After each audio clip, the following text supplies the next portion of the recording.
কার্তিক পুজোর ভোগের খিচুড়িটা কিন্তু আমরা সবাই মিলে বাইরে উনুন বানিয়ে রান্না করে নিলাম।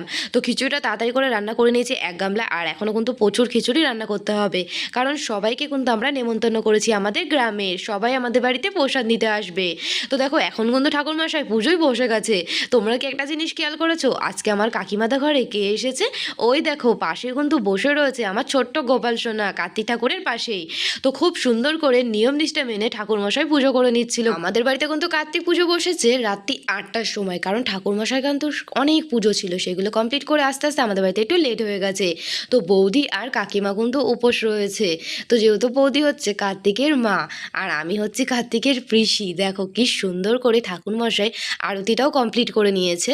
তো পুজো কিন্তু আমাদের সম্পূর্ণ কমপ্লিট হয়ে গেছে। 10 মিনিট দরজা বন্ধ রাখার পর এখন কিন্তু আমরা সবাইকে প্লেটে প্লেটে খিচুড়ি, প্রসাদ, পায়েস, লুচি, এখানে অনেক কিছু কিন্তু বানিয়েছে আজকে আমার বৌদি নিজের হাতে।